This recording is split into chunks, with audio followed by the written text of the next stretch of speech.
Welcome to Uriah Heep, the Magician's Podcast. I'll be covering every studio song the band has recorded and every bonus track that I can find.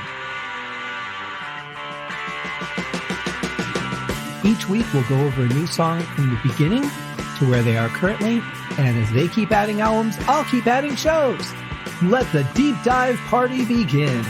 In the magic garden, some were singing, some were dancing. Hello and welcome to Uriah Heep, the Magician's Podcast. I am your host, Scott Haskin, and we are working our way through Season 18.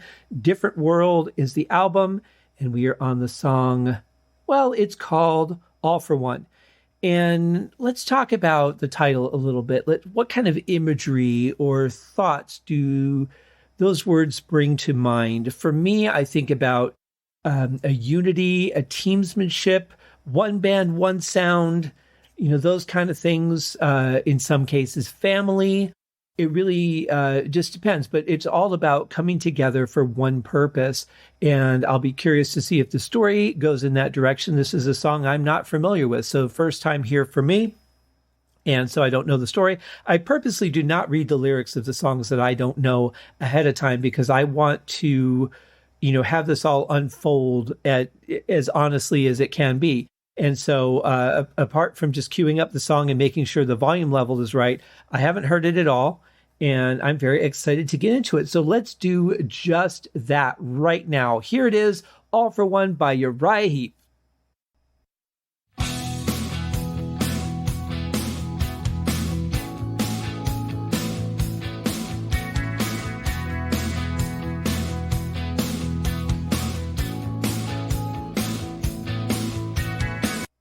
A pretty simple, straightforward opening. Nothing crazy, no sound effects, just a really nice organ, guitar, both coming through very clearly so far.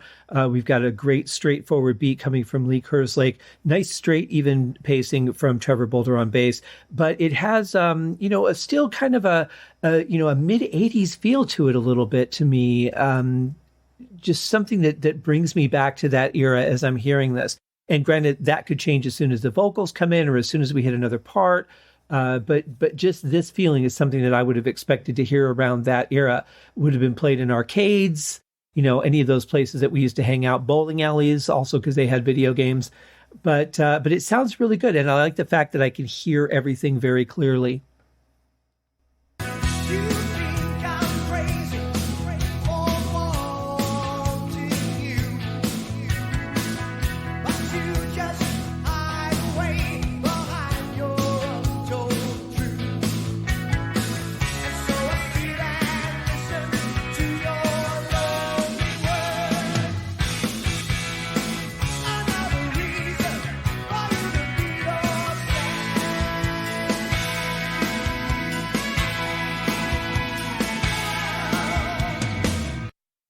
So I'm hearing two guitar tracks. I'm hearing just the, the rhythm that we're getting through this part. And then I'm hearing another, what sounds like a clean guitar track coming in and doing some filler over the top there, which sounds really good. We've got the organ. Vocals are just a little quiet on this one for me, but certainly you can hear Bernie. You can hear, the passion that he's singing with. He sounds great on this song. I love that he can just bring it and be really, hard edged, or he can dial it back and still sound just as good. A lot of singers, when they dial it back, they lose some power in their voice and they don't necessarily sound as good as they do when they're pushing a little bit harder. But Bernie's got that. He's got that full range of power and still has the ability to sound fantastic. I love that about his voice. This is interesting. We've got another slight inversion on the beat here to add effect. And I think that's two songs in a row. But it sounds good. It's one of those things that it can so easily be overdone for me. I like it as an effect here and there. If it's kind of a weird thing. Because you could say, let's say that they put this in the chorus, right? Or in the verse. You pick one and you say, okay, this is going to appear in every verse or every chorus. And that becomes part of the style of that verse or chorus. But it's also, to me, kind of an effect, a thing you do to change it up a little bit. So if you're changing it up in the exact same way on every verse or every chorus, to me, it gets a little bit stale for my ears. But I like the idea of it. I like when bands just kind of throw in a sudden inversion that just makes you go, wait a minute, what just happened? I didn't see that coming. I wasn't ready for it. I'm already on to the next thing. I need to hear that again. And it makes you want to go back and listen to it again to find out what you missed. Or maybe you get curious enough to just wait for, the song to repeat, and hopefully it happens again. Or you'll just be like, I need to know. And you'll go back and listen to the song again, which is always, a fine thing. But it's an interesting thing. It's one of those things that's such a fine line for me as a listener. I don't know how you guys feel about it, but for me, it's kind of, yes, this works, but please don't do that a whole bunch.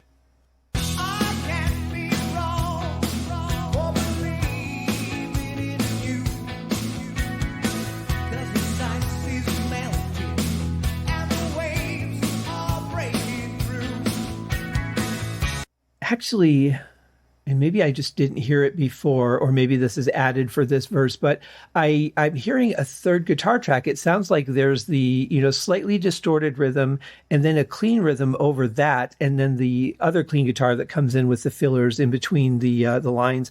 I think that sounds really good. And with the keyboards just backing it up so nicely, not pushing too much distortion or volume. Everything just sits really nicely in this mix. I'm very happy with it.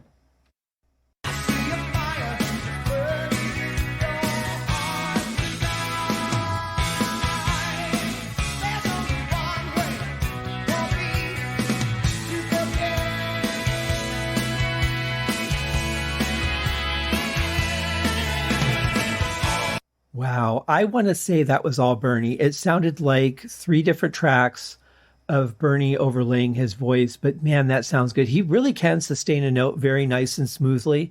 Again, some singers have to use vibrato to extend a note out because their voice starts to waver a little bit. And then you can, if you just give that engine a little bit more gas and put it on vibrate, then you can get a little more sustain or length out of that note while it still sounds good.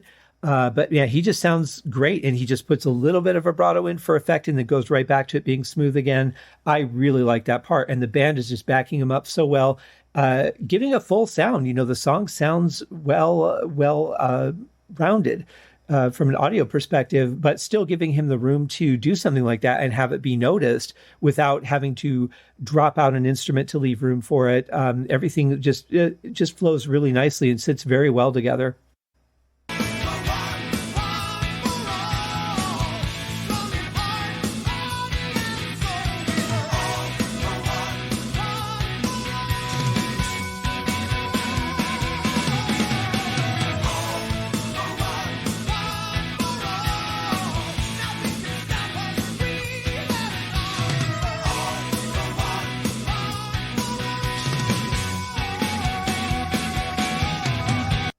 I'm going to say I think the toms are just a little bit too loud. They seem to dominate a little bit. I like what he's playing. I mean, Lee's playing fine as Lee always does.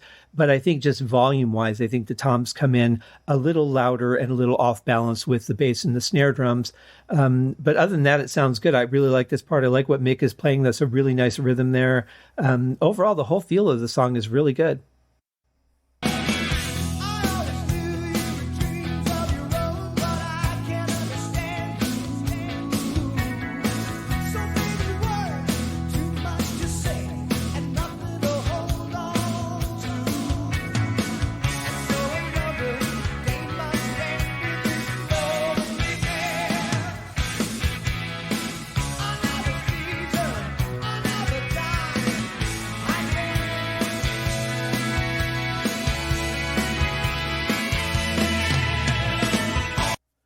One thing that has always defined the sound of Uriah Heep and really helps them stand out from a lot of other bands is their backing vocals. They've changed the way that they've done things from album to album. Different members of the band create a different sound. When Lee's in the band, they can do the high harmony. When he's not in the band, someone else has to do that or cover something to fill in for that. But they don't always go with a high harmony either. Sometimes they keep it just within a more mid-range. And it's great that they really know how to play with that. They know what the song needs and how to enhance it. And whenever I think of what other bands really were good at that, the only band that immediately comes to mind is Three Dog Night. I mean, that was their whole thing. You know, they didn't write their own songs. I don't think they did any originals, at least not that I'm aware of. Everything was covers, and they might have had songs written for them, but you know, I don't think they were writers at all. But in any case, the one thing that they were good at, especially in the performance side, was their harmonies. I mean, that was kind of their shtick. And Uriah Heep is the other band that's just phenomenal at it. You know, historically, we're on season 18, and I think back, and every album had stuff that shined from the backing vocals. They know when to bring it out. They know when to keep it mild, keep it simple, and when to do like crazy three different lines that they're singing at the same time and make it all work kind of stuff. And I think this is another great example of this song doesn't need a lot. We're going to dial it back. We're going to put in some nice stuff that really works and not be too over the top. I think this really fits the song. And I love that Bernie has his spots where he doubles himself. I love that delay that they put on him in some spots, but the blend of his voice and the backing vocals coming together, it's just heaven to my ears.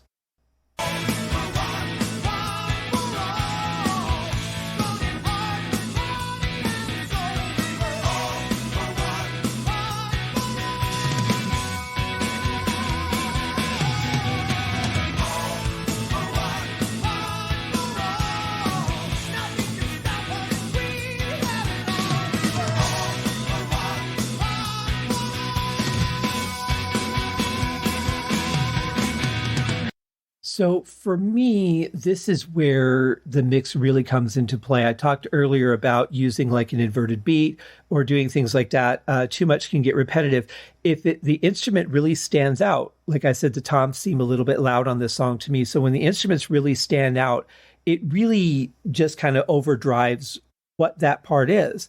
So if I'm already on the fence about it, and then you really push it in my face by making the drums louder, I'm probably going to like it less as it goes through the song because it's not subtle. If you're doing something that could be considered overdone or repetitive, or do something different every time, you know, just place something different in that space that makes it interesting. You could do that, but putting it, you know, in a medium volume or somewhere where it's going to be noticed or felt, but not just like, hey, you have to listen to this, you know. That's really important. And that's why mixing is such an incredible art form and why it's such a vital process in the success of a record.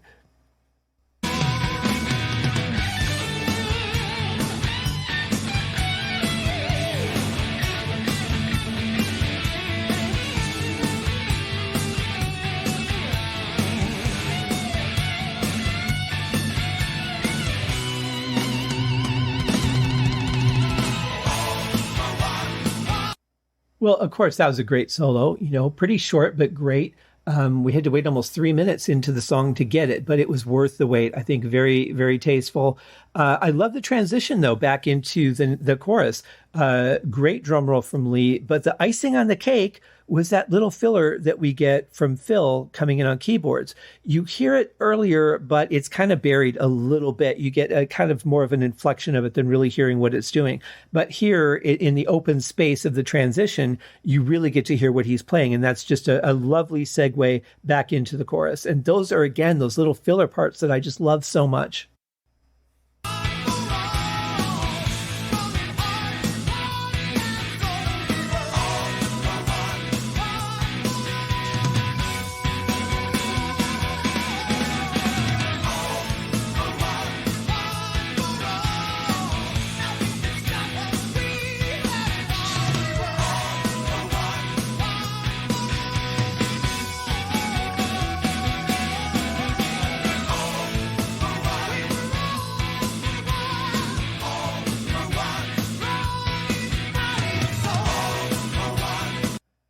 I'm going to make room for not just the possibility, but the probability that the title and lyrics are influencing this impression that I'm going to give you here. But it really feels like there is, in this song, the unity of the band is like Bernie's the leader. He's the one that's giving the speech, and everybody else is jumping in with the, yes, we're all for one. like when somebody's giving a speech and everybody, makes an affirmation during that speech and they all say the same thing, whatever it is. You see that kind of stuff like in the military a lot when, the person giving the speech will say something and they're all like, yes, sir, all in unison, all together, but they're all together. The leader and the group is all together as one unit. And they're really emphasizing that in that sort of callback way. And I don't know if that was an intentional thing. I don't even know if that's real. It could just be my impression of the song. But it really does have that feel to me because they're not doing the kind of vocal stuff that we often hear from them. Although in this era of the band, they have kind of backed down on what they've done with the backing vocals. But I don't know. It just feels like that call and answer. I'm going to make a statement and then we're going to support you. And it's just ironic then, if that's not what they meant, that it happens to be exactly what they're saying. So anyway, I thought that was kind of interesting. It really feels that way to me. I don't know about you guys.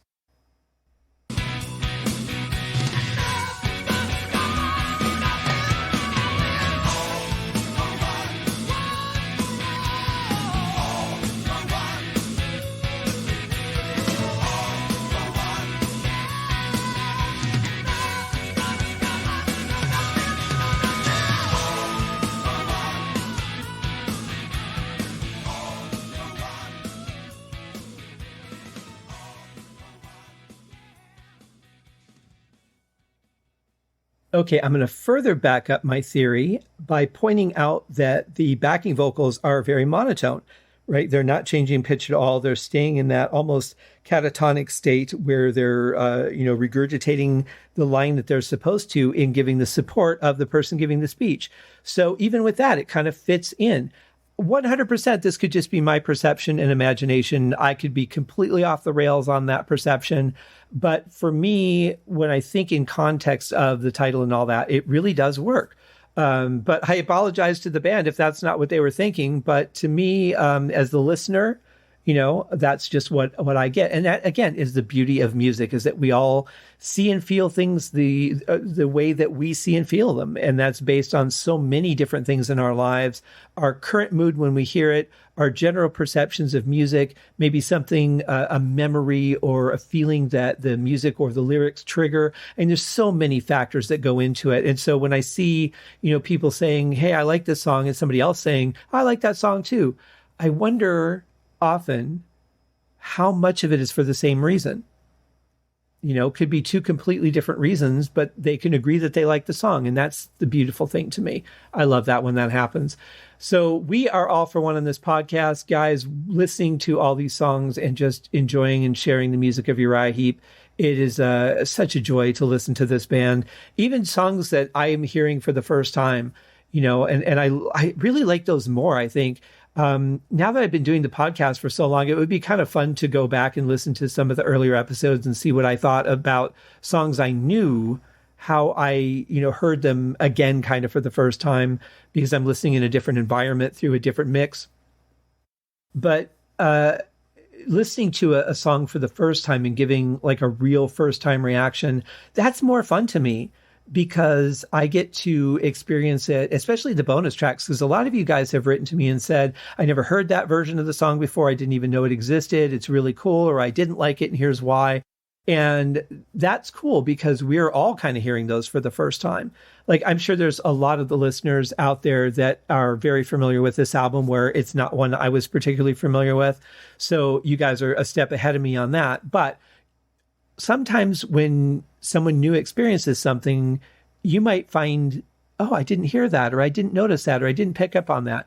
And that's part of the fun for me of doing the show. I love watching those, I think I've talked about this before, those reaction videos, especially you get these with singers and guitar players a lot, where a guitar player will listen to a famous song that they've never heard and they'll give their reaction to it. And they kind of like do what I'm doing, where they listen to a bit of the song and then they talk about, more of the technical aspects. Like you'll get this with singers. They're like, well, they went from the D to the A and it was really interesting how they did that. And, more covering it from a technical perspective, where I think I'm just doing it more from an enjoyment or listening perspective. But I do talk about some of the technical aspects as I as I hear them if I think they're worth mentioning. But singers are typically that because that's the world they live in. You know, they're thinking about going from this note to that note, where I think most of us musicians don't always think about that. Once we have a song down, we don't think I have to go from this to that. I don't have to go from the D to the A. We just do it because we know the song. It becomes something that's so ingrained to us. We do it without conscious thought. As a drummer, we kind of do the same thing with our drum fills when we get really comfortable with them. Maybe when we're live, we feel the song differently, and so we play it differently in front of an audience. But I love watching those because there is that first impression that is just so amazing to see people get blown away by something that you're very familiar with. So maybe you guys have some of that fun with the albums that you've known better than I do, and you hear me kind of discovering something in there. I don't know. I hope so. But, you know, when I look at the numbers of people that listen to the show, I have to think that there's some joy in that for you guys. But that'll do it for this one, guys. All for One was another great Uriah Heep song. I'm really digging this album. For the most part, I've been very happy with the mix. I think this one was a little off balance. In fact, towards the end, Mick's guitar was getting a little bit loud in conjunction with the vocals. But, you know, you can't really complain when everybody's playing so well and playing, you know, stuff that you can really enjoy. But another great song from this band. Cannot wait to get to the next one. And we will see you guys on, let's see, what is it? Thursday. We'll see you guys tomorrow for our Friday episode. Have a great one, guys. Cheers. Thank you for joining me on this episode of Uriah Heep, the Magicians Podcast. If you have enjoyed this show, please consider going over to Apple Podcasts or your favorite podcast outlet, leaving a rating or a review. Be sure to subscribe to make sure that you are notified when new episodes are available. Please be sure to share this podcast with your fellow Uriah Heep enthusiasts and anyone who you think would like Uriah Heep, which should be everyone. And if you are so inclined, please feel free to contribute to the Patreon account. And if you are not a Patreon subscriber, you can also pay through the PayPal link on the website listed in the show links below. I would also like to thank Uriah Heep for their very generous support of the show, and thank you guys for listening. We'll see you in the next episode. Happy days!